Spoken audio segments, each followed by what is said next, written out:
आंसू बहाने से लड़ाइयां नहीं जीती जाती।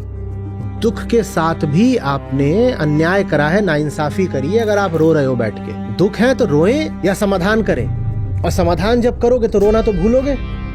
तो कोई बिल्कुल ही कह सकता है इनको दुख नहीं है, एकदम दुख है, तभी रो नहीं रहे। दुख कम होता है तो आदमी रोने बैठ जाता है। दुख जब तीव्र होता है तो आदमी कहता है रोना भी द्रोह हो गया। स्थिति अभी ऐसी है कि रोना का भी मौका, फुर्सत, अवसर होना नहीं चाहिए। हालत खराब है, कोई बैठा आंसू बहा रहा है, मैं पूछूंगा तुम्हें टाइम कहाँ से मिला, तुझे रोने का वक्त कैसे मिला? काल धर्म कह रहा है कि बन जा अर्जुन और अपनी ओर से जो कर सकता है कर। अब उसमें जिएगा कि मरेगा, हारेगा, जो भी होगा देखा जाएगा। अर्जुन क्या कर रहा है? वो बैठ के रो रहा है, हाय हाय। तो ऐसे अर्जुन को शाबाशी दे। मैं कविताएं लिखा करता था, खूब लिखता था 21 की उम्र तक। 21 के बाद मेरा कविता लिखना छूट गया। फिर मैं 4 साल में, 5 साल में एक लिखता था। मैंने कहा ये बात कहने की है नहीं, करके दिखाने की है। कब तक मैं अपना क्षोभ ही व्यक्त करता रहूं?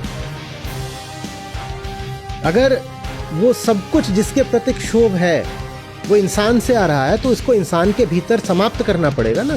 तो युद्धस्व। आप बिल्कुल कह सकते हो कि अरे हालत बहुत खराब है, हालत बहुत खराब है। हालत ठीक करो। और हालत ठीक करने की कोशिश कर रहे हैं, क्योंकि सारी हालात खराब होते हैं खराब आदमी से। हम खराब आदमी को ही अच्छा बनाने की कोशिश कर रहे हैं,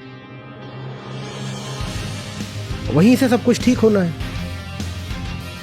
या तो कविता कहते रहो या अपनी कविता बन जाओ, जीवन को काव्य बना लो। ये कविता से कोई समस्या नहीं है। ना करना कि कविता लिखना छोड़ दिया, अच्छी बात है, लिखो और लिखो। पर बता रहा हूं कि कविता के आगे भी कुछ होता है। जितना अपने बूते में है उससे 10% ज्यादा इंसान और क्या करे, वो कर रहे हैं, सब कुछ कर रहे हैं। और जितना करते जाओ उससे करने की सामर्थ्य और बढ़ती है। कर करके ही बूता बढ़ेगा। Action is the antidote to despair. हालत जितनी खराब होगी, कर्म उतना और सघन प्रगाढ़ करना पड़ेगा। और क्या करें?